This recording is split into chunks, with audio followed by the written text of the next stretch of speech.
اس سے قبل میری ذات پر شک کی پرچھائیاں پڑیں، میں اپنا فرض انجام دے ڈالنا چاہتا ہوں۔ وہ کشمیر میں اپنے پیچھے بڑا پھیلاؤ چھوڑ کر آیا تھا۔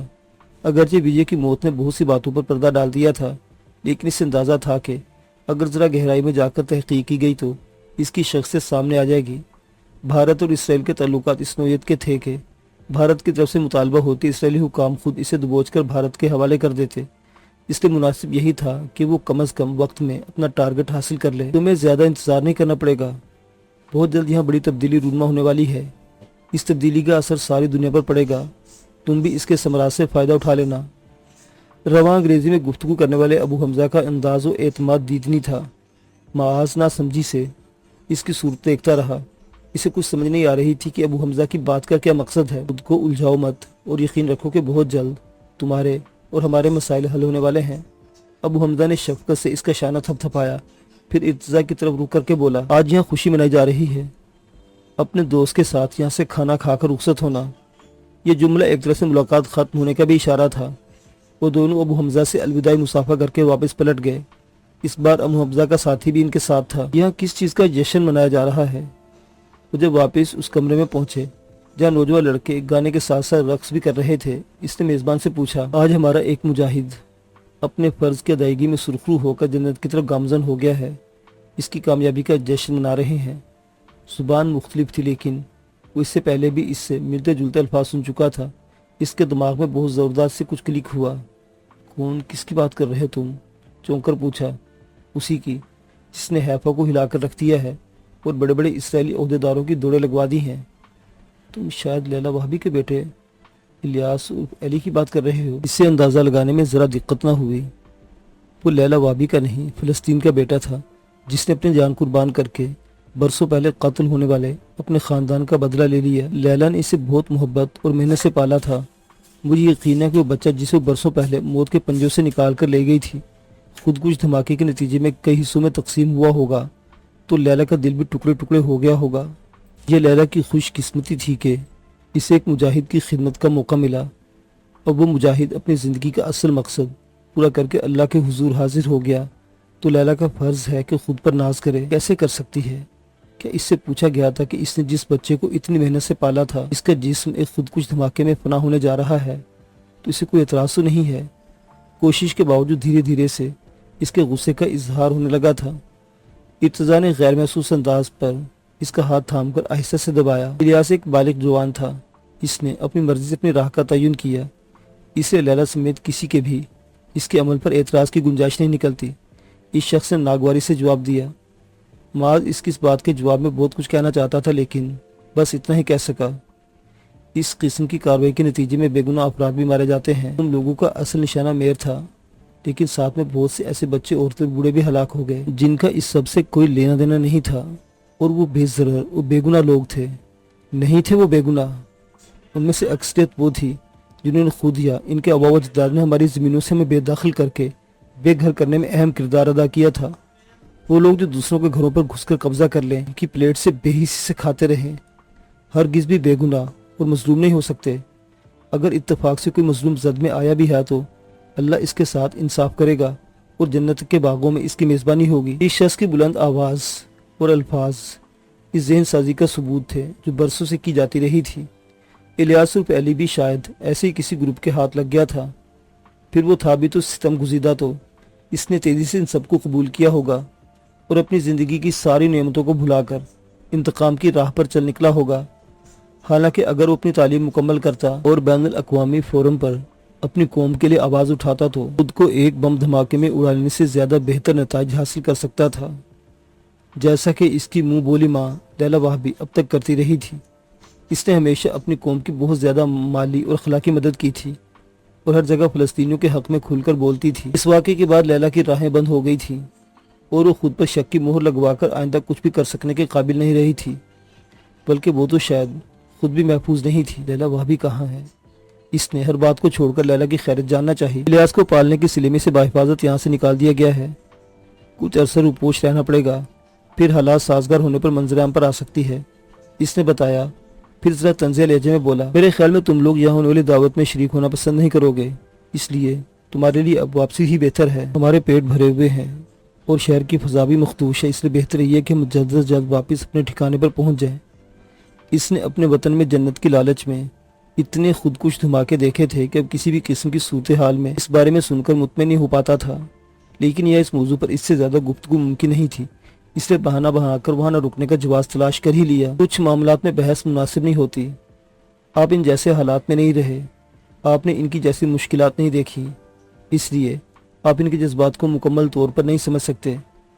جو معاملات مکمل طور پر سمجھ میں نہ آئے ان میں خاموشی اختیار کر لینا ہی مناسب ہوتا ہے۔ واپسی کے راستے میں ارتضا نے سے ٹوکا، تم ٹھیک کہہ رہے ہو، میں آئندہ احتیاط کروں گا۔ اس نے بغیر بحث کے اپنی غلطی مان لی اور خاموشی سے چلتا رہا۔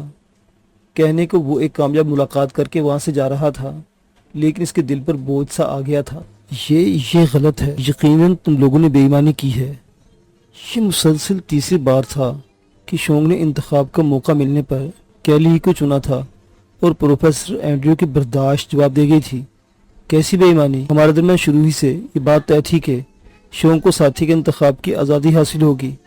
اسے ہم سب کی نظروں کے سامنے بغیر کسی دباؤ کے کیلی کو منتخب کیا ہے، تو اسے کوئی بھی شخص بے ایمانی قرار نہیں دے سکتا۔ شونگ کے رکھوالے زاؤ شوئی نے پروفیسر کے احتجاج کا سرد لہجے میں جواب دیا، نہیں، تم لوگوں نے کوئی نہ کوئی گڑبڑ کی ہے۔ شونگ تمہارا طبیعت یافتہ ہے، اسے تم لوگوں نے کس طرح یہ ذہن نشین کروا دیا ہوگا کہ وہ ساتھی کے طور پر کیلی کا انتخاب کرے۔ تم جانتے ہو کہ کیلی تمہاری ہے، اور اگر وہ حاملہ ہو گئی تو اس سے تمہیں ہی فائدہ پہنچے گا۔ پروفیسر برا فروختہ ہو رہا تھا اور کچھ ایسی ہی کیفیت شیلی کی بھی تھی۔ ایک طرف ہر جاندار کی طرح اس کے جسم کے فطری تقاضے تھے کہ دوسری طرف عام حیوانات کے مقابلے میں ذہنی طور پر زیادہ ترقی یافتہ ہونے کی وجہ سے اس کے اندر بھی انسانوں والی وہ حس موجود تھی جو خود کو نظر انداز یا رد کیے جانے پر بے عزتی کے احساس سے دوچار کرتی ہے۔ شونگ کے رویے نے اسے مایوسی اور طیش دونوں میں مبتلا کر دیا تھا، اور وہ اپنے لیے مختص سیل میں کسی بپھری ہوئی شیرنی کی طرح دیوانہ وار ادھر سے ادھر چکر لگا رہی تھی۔ اگر سیل کا مضبوط دروازہ فوری طور پر بند نہ کر دیا گیا ہوتا تو ممکن تھا وہ احتجاجاً باہر آ کر کسی سوتن کی طرح کیلی سے اپنے حق کے لیے بھیڑ جاتی۔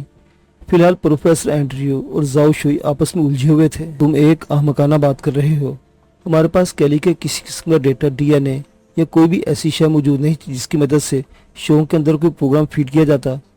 یہ صرف ایک فطری انتخاب ہے، بالکل اسی طرح جیسے انسان کرتے ہیں۔ کیا تم نہیں جانتے کہ بے شمار مرد و زن سے بھری اس دنیا میں بس کوئی دو افراد ہوتے ہیں جو ایک دوسرے کے لیے ایسے دیوانے ہو جاتے ہیں کہ انہیں ایک دوسرے کے سوا اور کوئی دکھائی نہیں دیتا۔ شونگ اور کیلی بھی اسی تجربے سے گزر رہے ہیں۔ مجھے امید ہے کہ آہستہ آہستہ اس رویے میں تبدیلی آئے گی اور شونگ شیلی کی طرف بھی توجہ دے گا۔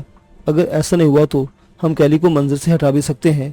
کیلی سامنے نہیں ہوگی تو لازماً فطری تقاضا شونگ کو شیلی تک لے جائے گا۔ زاؤ شوئی کا لہجہ سرد لیکن بات مدلل تھی۔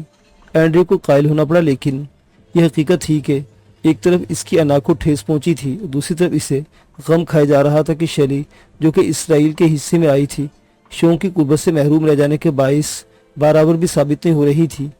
اس نے اب تک جتنی تحقیق و تجربات کیے تھے ان کے مزید آگے بڑھانے کا دار و مدار ان بچوں کی آمد پر تھا جو شیلی کے بطن سے جنم لیتے، لیکن یہ حالات بتا رہے تھے کہ کیلی شیلی پر سبقت لے جائے گی، اور کیلی کے سبقت لے جانے کا مطلب تھا چین کا سبقت لے جانا، جو اسے کسی طور منظور نہیں تھا۔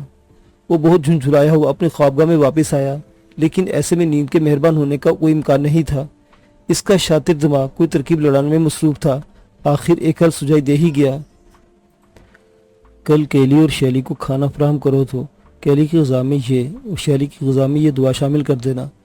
اس نے اپنی ترکیب پر تیزی سے عمل درآمد کے لیے اسی وقت نگران کو طلب کر لیا۔ لیکن سر، ان دونوں کو تو ایک ساتھ کھانا فراہم کیا جاتا ہے، نگران نے یاد دلایا۔ کل سے نہیں کیا جائے گا، کہہ دینا کہ ساتھ کھانے میں ایک مادہ کم جبکہ دوسری زیادہ غذا استعمال کر رہی ہے، اس لیے آئندہ انہیں الگ الگ حساب سے کھانا دیا جائے گا۔ وہاں حل پہلے سے ہی سوچ لیا گیا تھا، لیکن ایسی ترکیبیں اور تدبیریں لڑانے والوں کو اندازہ نہیں ہونا تھا کہ وقت کی بساط پر کچھ مہرے ان کی بے خبری میں بھی چلائے جا رہے ہوتے ہیں۔ دلائی لاما کی زیر سرپرستی وہ مہرے چلائے جا چکے تھے۔ نارنجلی باس والے بھکشو دلائی لاما کی روحانی طاقت کے سائے میں پورے اسرائیل سے نکل کر اور کچھ دنیا کے دوسرے خطوں سے بھی سفر کر کے اپنے مقدسات کے تحفظ کے اکٹھے ہو چکے تھے، اور آہستہ آہستہ اینڈریو کی اس راجدھانی میں نقب لگانے کے لیے آگے بڑھتے چلے آ رہے تھے۔